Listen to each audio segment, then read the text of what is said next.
우리가 계속해서 예배에 대해서 말씀을 나누고 있습니다. 우리가 지난 말씀들 한번 생각해 볼까요? 하나님의 이름에 합한 영광을 돌리자라고 얘기했습니다. 거기서 네 가지를 말씀드렸습니다. 주권, 능력, 결과, 이 주체, 모든 환경, 이것이 하나님께 일치해야 된다는 거예요. 하나님께 드려져야 된다. 그리고 거룩한 옷을 입고 하나님께 예배하라고 말씀했죠. 거룩한 옷은 회개였습니다. 그렇죠? 회개고, 회개를 통해서 품이 있는, 영적인 품이 있는 옷을 입고 살아가자는 거였습니다. 오늘은 참된 예배 본질에 대해서 같이 말씀을 나누려고 해요. 근데 오늘 말씀 이전에 말씀을 한번 잠깐 봐야 돼요. 그 앞에 스토리를 좀 봐야 됩니다. 예수님께서 유대 지역에서 이제 다시 갈릴리라는 지역을 가려고 하십니다. 이제 이스라엘 지도를 보면 밑에가 유대 지역이고 위에가 갈릴리 지역입니다. 이 사이에 사마리아가 있어요. 예수님이 이제 이곳을 지나가시는데 유대에서 갈릴리로 가시는데 보통 이스라엘 백성들은 유대 사람들은 바로 사마리아로 가지 않고 돌아갑니다. 근데 예수님은 사마리아 땅을 건너서 가는 거예요. 그 지나가는 길에 야곱의 우물이라는 곳에서 한 여인을 만납니다. 물을 길르러 오는 사마리아 여인을 만나죠. 거기서 대화가 이루어지는 내용 아시죠? 물을 달라고 하니까 어떻게 나에게 물을 달라고 하실 수 있습니까? 내게로 오라. 예수님이 내게로 오라. 나는 내 물은, 내가 주는 물은 목마르지 않는 것이다. 그 물이 있다면 저에게 주십시오. 이런 대화가 일어났었어요. 그러다가 갑자기 예수님이 내 남편을 불러오라. 그렇게 얘기를 했어요. 그랬더니 이 사마리아 여인이 저에게는 남편이 없습니다. 이렇게 고백한 거예요. 예수님이 그 사마리아 여인의 삶을 너무 잘 하셔서 이렇게 말씀하셨어요. 너에게 남편 5이 있었고 지금 있는 자도 내 남편이 아니니 내 말이 참되도다. 이렇게 말씀하셨어요. 사마리아 여인이 깜짝 놀란 거죠. 사마리아 여인이 정식적으로 결혼해서 남편이 있었던 적도 있었습니다. 그러나 지금 남편은 그냥 결혼하지 않고 동거하는 남편이었던 거예요. 근데 이 당시 유대법을 따라서 보면 결혼하지 않고 누군가와 동거하다 걸리면 사형인 겁니다. 그러니까 사마리아 여인이 이 얘기를 들었을 때 얼마나 깜짝 놀랐겠어요.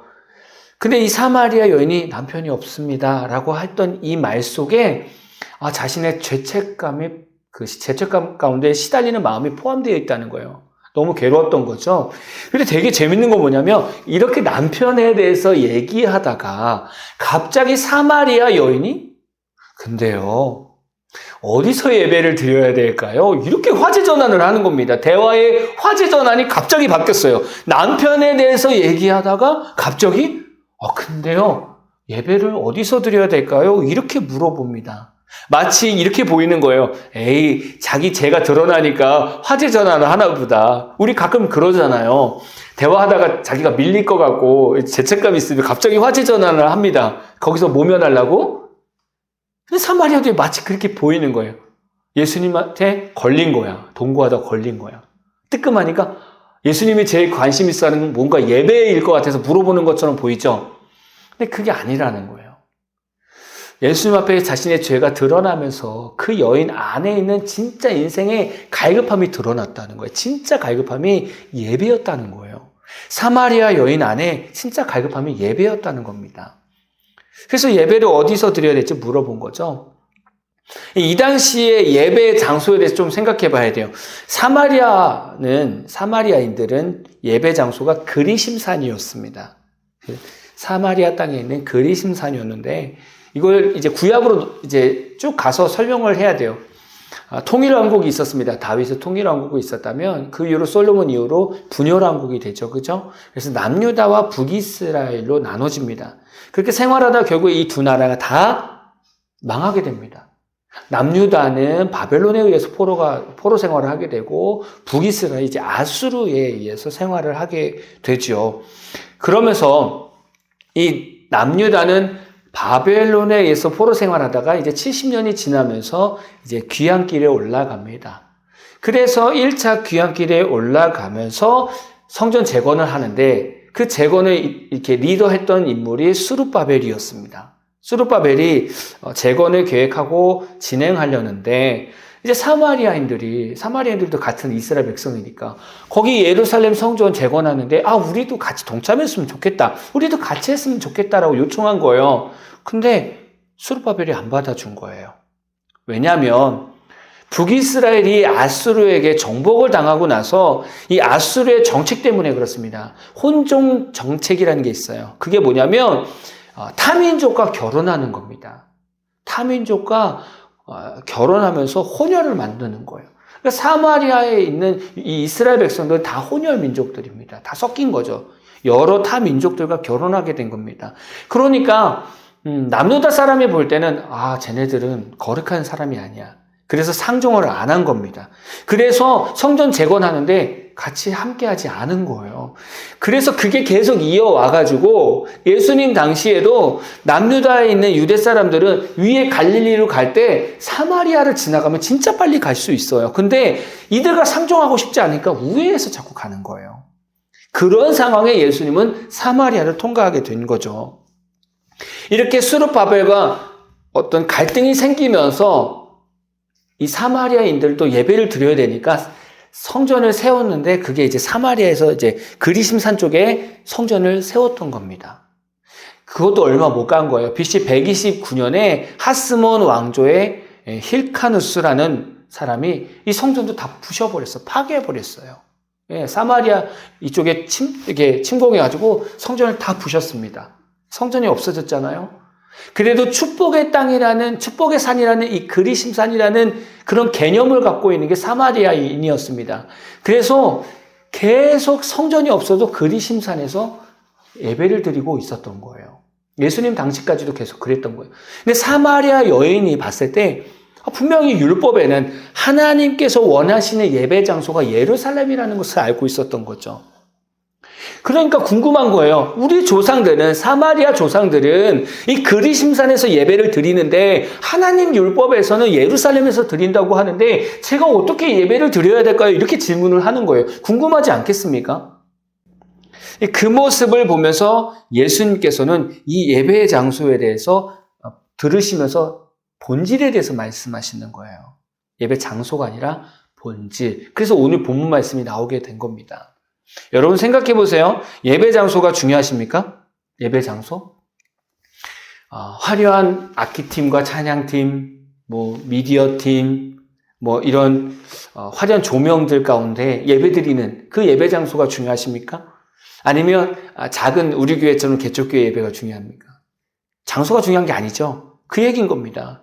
예배는 장소가 중요한 것이 아니라 본질적인 것이 훨씬 더 중요하다는 거죠. 사마리아인들에게 예배에 대한 문제점이 뭐였냐면 이 사마리아인들은요 하나님이 원하시는 예배 방법대로 예배드리지 않았다는 거예요. 그러니까 그리심산에서도 예배를 드릴 때 제사를 드릴 때도 하나님 방법하고 이방 방법하고 같이 막 혼합돼서 예배를 드렸다는 거예요. 그리고 이들은 모세 오경만 가지고 하나님을 믿고 있었던 거예요. 그러니까 반만 따랐다는 거죠. 유대인들은 그나마 구약성경 전체를 하나님 말씀으로 받고 예배를 드렸습니다. 근데 문제는 뭐냐면 유대인들은 형식적인 거예요. 외식적인 거예요. 겉으로 드러나는 예배의 이런 방법들, 제사 드리는 방법들, 이런 것에 너무 치우쳤다는 거예요. 그러니까 예수님이 그 두 민족, 사마리아와 유대인들의 예배를 보면서 유대인들은 영의 예배가 조금 부족한 거고 사마리아는 진리의 예배가 조금 더 부족한 겁니다. 그래서 이 두 가지 본질을 가지고 얘기하신 거죠. 그래서 오늘 본질, 예배의 본질 두 가지가 나옵니다. 오늘 말씀에는 첫 번째는 뭐예요? 영으로 드리는 예배. 두 번째는 진리로 드리는 예배. 그럼 첫 번째, 영으로 드리는 예배가 무엇일까라는 거죠. 영으로 드려지는 예배. 그럼 우리가 예배를 드린다는 것은 받는 대상이 있잖아요. 예배 대상이 있습니다. 그럼 예배 대상이 어떤 존재인가를 먼저 알아야 되지 않겠습니까? 24절에 보니까 하나님은 영이시니라고 말씀하고 있어요. 하나님은 영적 존재라는 겁니다. 예수님께서 그렇게 딱 설명하고 있어요. 이 영이라는 것은 헬라어로 푸뉴마라고 얘기합니다. 푸뉴마는 숨, 바람 이런 것을 의미해요. 그래서 눈에 보이지 않는 존재를 얘기합니다. 근데 반대로 육체는 살럭스 이렇게 얘기합니다. 그래서 영에 대립되는 반대적인 의미로 얘기를 해요. 그래서 예수님께서 하나님은 영이신이라고 오늘 본문 말씀에 서두에서 말씀하시는 이유는 뭐냐면 하나님이 기뻐하시는 예배의 성격을 규정하는 거예요. 하나님이 어떤 예배를 좋아하시느냐라고 얘기했을 때 그 받으시는 대상자가 어떤 분인가를 강조하고 싶은 거예요. 하나님은 영이셔! 라고 가르쳐 주는 거죠.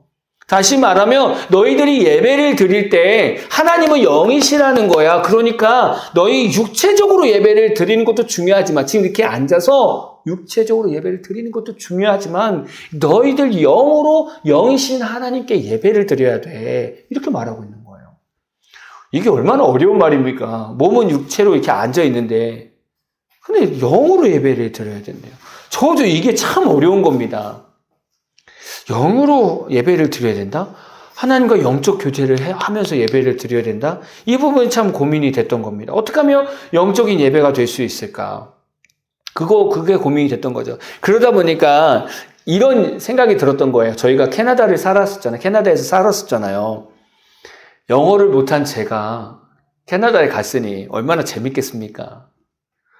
재밌고 때로는 마음이 힘들었습니다. 못 알아들으니까. 인터넷에 설치를 했는데 기사분이 뭐라고 하는데 뭐라고 못 듣고 또 언제 추가적으로 설치한다고 해주셨는데 그것도 못 듣고 얼마나 재밌는지 몰라요. 그만큼 어렵습니다. 마음이 답답하고. 더군다나 캐나다 영어가 왜 이렇게 빠른 느낌인지 더 못 알아듣겠는 거예요. 이 영어를 못하니까 아예 대화가 안 돼서 그 사람이 뭘 말하는지 마음과 생각을 모르겠는 거죠. 근데 이제 조금 몇 달 되니까 조금씩 귓가에 조금씩 들리기 시작했습니다. 이런 거 같은 거예요. 단순히 지금은 유괴일입니다. 언어지만 사실 언어만 달라도 내가 언어를 몰라도 상대방의 생각과 마음을 모른다는 거예요. 근데 하물며 영이신 하나님께 우리가 예배를 드려요. 영이라는 건 알아요. 하나님 영이신 걸 아는데 우리가 영적인 예배, 영적인 존재가 되지 않으면 이거는 더 심각한 예배라는 거예요. 우리가 영어를 못 알아듣는 것보다 더 심각한 예배를 드리고 있었다는 거예요. 이렇게 딱 생각이 되니까 되게 많이 돌아보게 되는 거예요. 나는 영적인 예배를 영으로 예배를 드리고 있는가? 이 생각이 드는 거예요. 자, 영이신 하나님께 영으로 예배 드린다는 것이 뭘까라고 했더니 이제 생각해 보니까 영의 일을 추구하면 되겠다. 그래서 로마서 8장 5절 말씀이 생각난 거예요. 육신을 따르는 자는 육신의 일을, 영을 따르는 자는 영의 일을 생각하나니. 영이신 하나님께 영으로 예배드린다는 것은 육신의 일로 살아가면서 예배드리는 것이 아니라 영의 일로 살아가면서 예배를 드린다는 말씀이죠. 좀 이해가 되시죠? 좀 더 가까워져. 이렇게 해서 풀어가면 될 것 같은 거예요. 먼저 영의 일보다는 육체의 일을 좀 더 생각해 보는 게 좋을 것 같아요. 잠깐 이 육의 일을 본다면 내가 이렇게 살아가고 있다? 그러면 나는 영의 예배를 드리지 않는 거예요. 그러니까 육체의 일이 뭔가 봤더니 갈라디아서 5장 19절에서 21절에 아주 정확하게 얘기하고 있습니다. 제가 이 말씀을 메시지 성경으로 읽어드릴게요. 근데 읽어보니까 정말 자극적이에요. 그냥 그 단어들을 다 풀어서 얘기한 거기 때문에 좀 자극적이지만 이 말씀을 메시지 성경으로 들어야 조금 내가 이렇게 살고 있구나 좀 이해가 될 것 같습니다. 갈라디아서 5장 19절에서 21절 메시지 성경을 읽어드릴게요. 여러분이 항상 자기 마음대로 살려고 할 때 여러분의 삶이 어떻게 될지는 아주 분명합니다. 사랑 없이 되풀이되는 값싼 섹스, 악취를 풍기며 쌓이는 정과 감정의 쓰레기, 과도하게 집착하지만 기쁨 없는 행복, 껍데기 우상들, 마수쇼 같은 종교, 편집증적 외로움, 사이버랑 경쟁, 모든 것을 집어삼키지만 결코 만족할 줄 모르는 욕망, 잔인한 기질, 사랑할 줄도 모르고 사랑받을 줄도 모르는 무력감, 찢겨진 가정과 찢어진 삶, 편협한 마음과 왜곡된 추구, 모든 일을 경쟁자로 여기는 악한 습관, 통제되지도 않고 통제할 수도 없는 중독, 이름뿐인 꼴사나운 공동체 등이 그것입니다. 더 열거할 수 있지만 그만하겠습니다. 여러분도 아시다시피 내가 여러분에게 경고한 것이 이번이 처음은 아닙니다. 여러분이 자신의 자유를 그런 식으로 사용하면 여러분은 하나님 나라를 상속받지 못할 것입니다. 이렇게 사도 바울이 남긴 겁니다. 되게 찐하지 않아요? 성경 보면 이렇게까지 표현이 안 됩니다. 근데 메시지 성경은 우리 삶에 이렇게 적용될 수 있도록 풀어놓은 성경인데 어떠십니까? 아주 우리의 삶을 적나라하게 보여주고 있지 않습니까? 우리가 이런 삶을 살고 있다면 이 안에서 우리가 한 주를 살고 한 달을 살고 1년을 살고 있고 몇십 년을 이렇게 살고 있으면서 하나님 앞에 예배를 드리고 있다? 그거는 영혼을 드려지는 예배가 아니라는 거예요. 이거는 마치 미국 땅에 그냥 한복판에 영어도 하나도 모르는데 한인들도 하나도 없는 미국 한복판에 떨어져서 사는 것과 같습니다. 얼마나 답답하고 막연하겠습니까? 우리가 그렇게 예배를 드리고 있었다는 거예요. 육의 일을 추구하고 살면서 예배를 드렸다? 그만큼 답답하게 예배를 드렸다는 겁니다. 그럼 영의 일은 무엇일까요? 영의 일은 골로새서 3장 1절에서 2절 말씀에 좀 더 가까이 설명하고 있습니다. 그러므로 너희가 그리스도와 함께 다시 살리심을 받았으면 위의 것을 찾으라. 거기는 그리스도께서 하나님 우편에 앉아 계시느니라. 위의 것을 생각하고 땅의 것을 생각하지 말라. 영의 것은 위의 거라는 거예요. 예수님 때문에 거듭난 성도는요, 땅의 것을 생각하는 것이 아니라 위의 것을 생각한다는 거예요. 위의 것이 영의 것이거든요. 그럼 위의 것이 뭐냐? 위는 하나님과 예수 그리스도가 원하는 공통적인 일이라는 거예요. 그게 뭘까 봤더니 디모데전서 2장 4절에 보면 하나님은 모든 사람이 구원을 받으며 진리를 아는 데에 이르기를 원하시느니라. 하나님이 가장 원하는 게 뭐라고요? 모든 사람이 구원을 얻는 거예요. 모든 사람이 진리를 아는 거예요. 그게 하나님이 원하는 거예요. 1순위입니다. 1. 모든 사람이 구원을 얻는 게 하나님 관심입니다. 갈라디아서 1장 4절 말씀 보면 그리스도께서 하나님 곧 우리 아버지의 뜻을 따라 이 악한 세대에서 우리를 건지시려고 우리 죄를 대속하기 위하여 자기 몸을 주셨으니 예수님이 이 땅에 왜 오셨다고요? 악한 세대에 우리 죄 때문에 죽을 수밖에 없는 우리를 건지시기에 오셨다는 거예요. 공통점이 뭐예요? 영혼 구원입니다. 전도죠, 전도. 영혼 구원. 그게 하나님과 예수님의 공통점입니다. 제가 이걸 깨달았죠. 기도하면서 도대체 영으로 사는 게 뭐야. 근데 갑자기 이걸 비춰주셨어요. 전도로 살아가는 거. 전도하며 사는 것이 영의 일이라는 겁니다. 그렇게 살아갈 때 영으로 예배를 드리는 거래요. 이렇게 하면 벌써 머리가 계산이 되는 거예요. 전도? 또 사람 데리고 오라고 하는구나. 이렇게 생각하잖아요. 여러분, 교회에 사람 데리고 오는 게 전도입니까? 이런 개념이 있어야 되죠. 그건 인도죠, 인도. 전도는 복음을 누군가에게 전하는 겁니다. 또 전도라는 거는 우리가 선물과 뭔가 돈을 써서 교회 한번 이렇게 전도 축제 해가지고 한번 데리고 오는 게 전도일까요? 물론 그것도 되게 귀한 겁니다. 한번 오는 거 정말 귀한 겁니다. 근데 지금 말하는 건 그게 아니에요. 이것도 본질적인 부분인 거예요. 여기서 전도라는 것은 이렇게 개념을 잡으면 좋을 것 같아요. 하나님 전도가 뭡니까? 여기서 말하는 전도의 삶이 뭡니까? 라고 계속 물어볼 때 세 가지를 감동을 주셨어요. 첫 번째, 이웃의 아픔을 위해 위로의 마음을 구하라. 두 번째, 이웃의 것을 채우기 위해 물질을 구하라. 세 번째, 그리스도의 향기가 되기 위해 선을 베풀어라. 이 세 가지를 감동을 주셨어요. 전도의 삶과 이게 무슨 상관일까요? 첫 번째, 이웃의 아픔을 위해 위로의 마음을 구하라. 요즘에 주변에 있는 사람 힘든 거 들어줄 수 있는 사람이 얼마나 되겠습니까?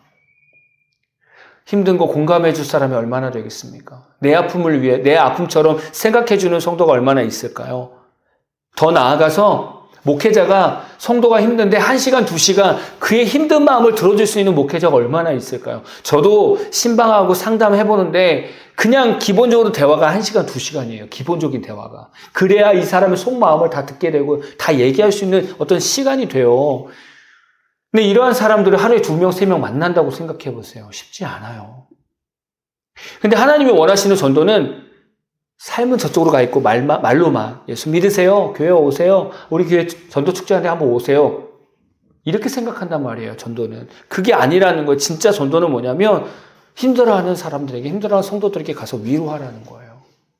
그걸 구하라는 겁니다. 하나님, 저 사람이 저런 어려움들이 있어요. 하나님, 저 마음을 위로해 주세요. 제가 가서 하나님의 위로를 전하고 싶습니다. 이것부터 시작하라는 거예요. 저는 두 번째가 더 충격이었습니다. 두 번째. 여러분, 물질을 구하잖아요. 돈을 벌기를 구하죠? 무엇을 위해서 구하십니까? 우리 집을 넓히기 위해서, 내가 좋은 차를 타기 위해서, 내가 좀 더 누리기 위해서. 그래서 물질을 구하잖아요. 근데 하나님은 그렇게 구하지 말래요. 영의 사람은 이웃의 물질을 채워주기 위해서 하나님께 물질을 구하래요. 와, 저는 충격이었습니다. 어떻게 물질을 이웃을 위해서 구하지? 근데 하나님은 그러기 원하신 거예요. 그러면서 초대교회가 생각이 난 거예요. 같이 통용하고, 같이 쓰고, 내 것을 팔아서 이웃을 나눠주고, 이거는 지금도 하나님께서 원하시는 거구나. 지금도 원하시는 거구나. 여러분 나중에 직장 달라고 할 텐데 직장 왜 구하냐고요? 이웃을 위해서 써야 돼요. 이웃을 도와주는 거예요. 이웃의 어려움을 채워주기 위해서. 하나님, 저 사람이 저게 부족하대요. 하나님, 제가 채워주고 싶어요. 하나님은 이걸 채워주신다는 거예요.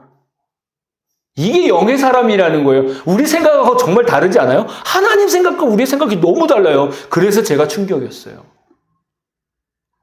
와, 세 번째, 그리스도의 향기가 되기 위해서 선을 베풀어라. 늘 밖에서 선을 베풀어라. 우리가 밖에서 전도 물품 나누면서 예수 믿으세요, 예수 믿으세요, 교회 오세요 이렇게 하고 나서 다들 수고하셨습니다. 그러고 나서 식당 가서 밥 먹을 때 아줌마 반찬 좀 더 주세요. 이런 무례한 행동들, 무례한 말들, 이거는 전도도 아니에요. 이건 영의 삶도 아닙니다. 이런 그리스도인들이 많다는 얘기예요. 입으로 전도하지 말고 삶으로 전도하라는 거야, 하나님은. 그게 영의 사람이라는 거예요. 그렇게 살아가는 사람이 드려지는 예배가 영의 예배라는 거예요. 그러고 나니까 골로새서 3장 12절에서 14절 이 말씀이 이 모든 것을 설명해 주고 있는 거예요. 골로새서 3장 12절에서 14절 말씀입니다. 그러므로 너희는 하나님이 택하사 거룩하고 사랑받는 자처럼 긍휼과 자비와 겸손과 온유함과 오래 참음을 옷 입고 누가 누구에게 불만이 있거든 서로 용납하여 피차 용서하되 주께서 너희를 용서하신 것 같이 너희도 그리하고 이 모든 것 위에 사랑을 더하라. 이는 온전하게 매는 띠니라. 앞에서 하나님 감동 주시는 세 가지가 결국 하나님 사랑 없으면 할 수가 없는 거잖아요. 이게 영적인 예배라는 거예요. 전도하는 것은 삶으로 예수를 나타내는 겁니다. 이러한 삶이 없으면 영적인 예배가 드려질 수 없는 거죠. 이 영적인 예배는 단순히 전도뿐만이 아니라 믿음도 포함되어 있는 거예요. 그래서 아브라함의 예배를 기억나게 하셨어요. 아브라함의 영적 예배. 아브라함이 하나님의 음성을 듣고 이삭을 제물로 드려 예배를 드리러 갑니다. 예배 드리러 가는 거예요. 모리아산으로 예배 드리러 가는 겁니다. 한마디로 제물을 드리는 거니까. 그 아브라함의 예배 가운데 어떤 것이 느껴졌을까요? 아브라함은 하나님의 사랑을 느꼈을 거예요. 이 자녀를 통한 아브라함이 이삭을 제물로 드릴 때 자기가 이 아들을 얼마나 사랑하는지 깨달으면서 하나님이 나를 얼마나 사랑했는가를 깨달을 거예요. 그러면서 더 깨달은 게 뭐냐면 아브라함 마음에는 어떤 믿음이 있었냐면 하나님은 이 아들을 주셨지만 죽이셔도 다시 살리실 거라는 나는 그 하나님을 믿습니다라고 하는 그 믿음을 가지고 예배를 드렸던 거예요. 그래서 히브리서 11장 19절 말씀에 이 아브라함의 믿음을 설명하고 있는 겁니다. 그가 하나님이 능히 이삭을 죽은 자 가운데서 다시 살리실 줄로 생각한지라 비유컨대 그를 죽은 자 가운데서 도로 받은 것이니라. 아브라함의 영적 예배는 뭐라고요? 살아계신 하나님을 믿은 거예요. 죽은 자 다시 살리실 하나님을 믿은 겁니다. 너무 중요한 거죠. 이게 영적 예배입니다. 영적인 예배는 하나님의 마음을 구하는 것이고 하나님의 뜻을 구하는 것이고 하나님의 사랑 안에서 사는 것이고 그 사랑이 내 삶 속에서 전해지는데 다른 사람을 위로하고 내 물질을 다른 사람과 함께 사용하는 것이고 선으로 다른 사람을 갚아나가는 거예요. 그렇게 살아가는 그 사람이 하나님께 예배를 드릴 때 영적 예배로 드릴 수 있는 겁니다. 좀 새롭게 개념이 좀 잡혔던 것 같아요. 두 번째 뭐냐면 진리로 예배를 드리는 겁니다. 진리로. 진리라는 말은 한자로 참된 이치라는 뜻입니다. 변치 않는 것. 참된 이치라는 거죠. 우리에게 무엇이 참된 이치입니까? 참된 진리입니까? 제가 질문을 던져볼까요? 여러분 정말 얼마큼 아멘할 수 있는가?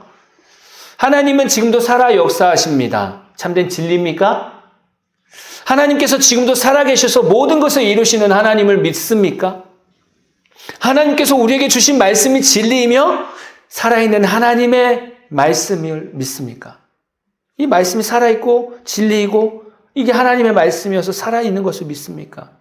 말씀이 육신이 되어 오신 진리이신 예수님을 믿으십니까? 어디서 많이 들어본 말씀 아니에요? 교회에서 늘 듣는 말씀입니다. 그런데 여러분들 이 말씀에 제대로 아멘할 수 있겠습니까? 맞습니다. 하나님 살아계십니다. 맞습니다. 하나님 말씀이 우리의 진리입니다. 예수 그리스도가 우리 삶 가운데 진리지요. 진짜 아멘할 수 있냐고요. 너무 슬픈 건 뭐냐면 많은 성도들이 여기에 아멘할 수 없다는 거예요. 더 슬픈 건 뭔지 아세요? 제 삶을 봐도 그렇고 많은 목회자들 봐도 그렇고 여기에 제대로 아멘하지 못한다는 겁니다. 어떻게 알 수 있냐고요? 그들의 삶을 보면 알아요. 삶을 보면 하나님 말씀을 듣고 하나님의 말씀을 읽지만 그들의 삶 속에는 살아있는 하나님을 인정하지 않아요. 말씀을 따라가지 않아요. 그러한 사람이 하나님 앞에 나와서 예배를 드린다? 진리로 드리는 예배가 될 수가 없는 것이죠. 진리로 예배를 드린다는 것, 이런 겁니다. 다음과 같습니다. 말씀 안에 너희가 거하는 것이다. 말씀 안에 있다는 것은 믿음 안에 사는 것이다. 말씀으로 사는 것은 삶의 문제를 성경을 통해서 풀어나오는 것이다. 이 세 가지를 깨닫게 됐어요. 묵상하면서 깨닫게 됐는데 적어도 이 세 가지 말씀 실천이라도 우리 삶 가운데 적용이 돼야 되지 않을까요? 첫 번째, 말씀 안에 너희가 거하는 것이다. 이게 많은 사람들이 이 말을 오해하는 게 뭐냐면 다독을 합니다. 엄청나게 다독을 합니다. 물론 그것도 말씀 안에 사는 거긴 합니다. 많이 듣는 거, 많이 읽는 거 좋습니다. 근데 중요한 건 많이 읽었습니다. 그걸 많이 읽고 많이 알면 분명히 하나님은 그 말씀 통해서 우리를 통치하기를 원하세요. 내가 그 말씀 가운데 내가 통치함을 받고 있는가가 중요한 거예요. 말씀은 움직입니다. 살아서 활력이 있어서 움직입니다. 말씀이 움직이면 내가 또한 움직여야 돼요. 이게 말씀 안에 거하는 겁니다. 이 말을 이해하는 성도가 있고 이해하지 못하는 성도가 있습니다. 이해하지 못하는 성도는 아직까지 말씀을 엄청나게 많이 듣고 읽었지만 말씀이 움직이는 것을 못 봤을 거예요. 때로는요, 하나님이 말씀을 움직일 때 그게요, 되게 무모하게 움직일 수도 있어요. 우리에게 감동을 주실 때 무모한 환경을 감동을 주실 때도 있다고요. 그것을 내가 따라갈 수 있다면 그 사람 말씀 안에 거하는 겁니다.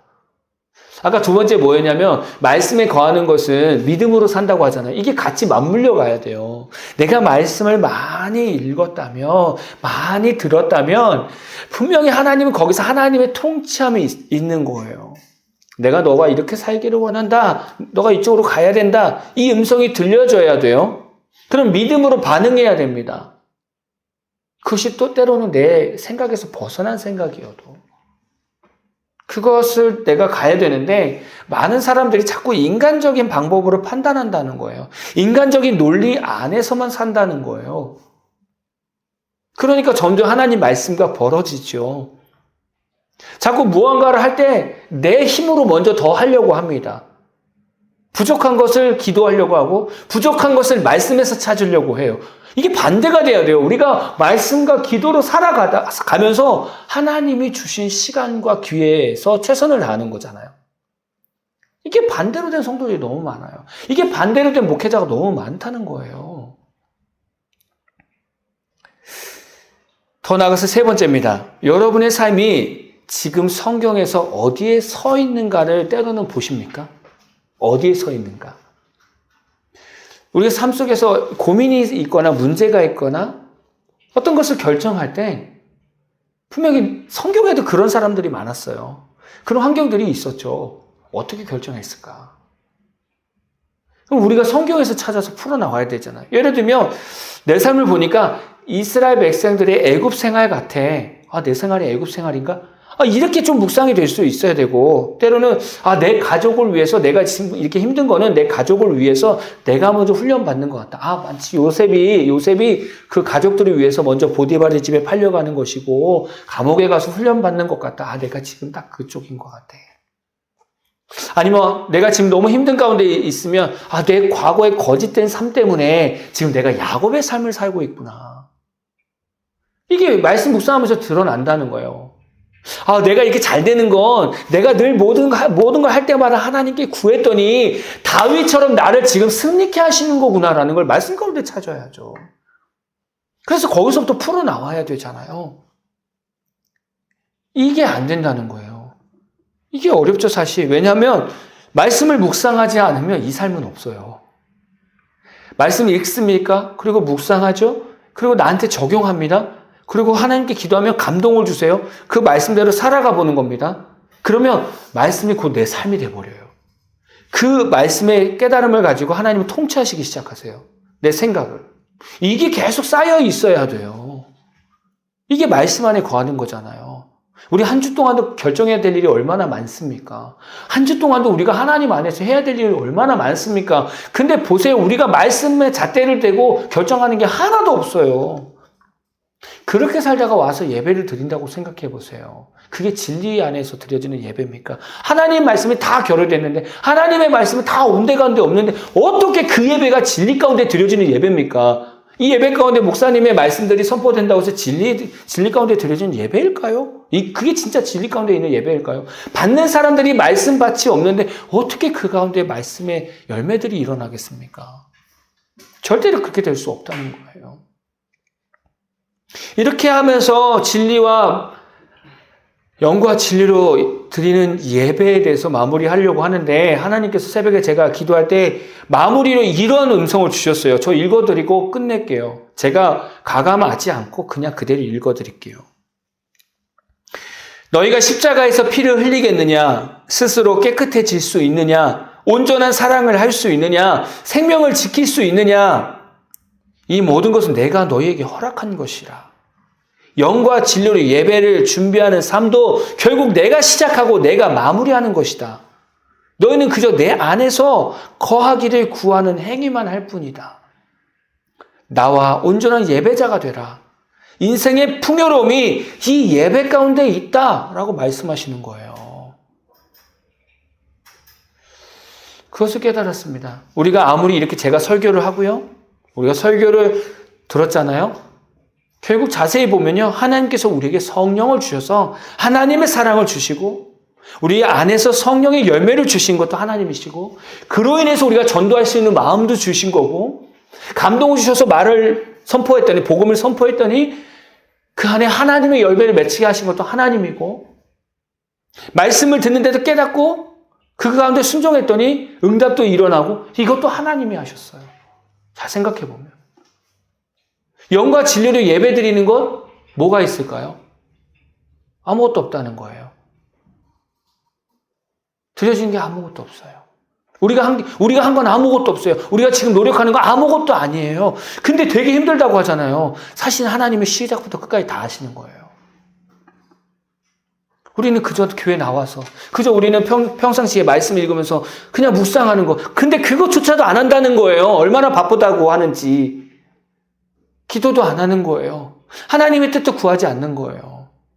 하나님이 99.9999 다 하시는데. 여러분 영과 진리로 예배드리는 거 다시 한번 생각해 보세요.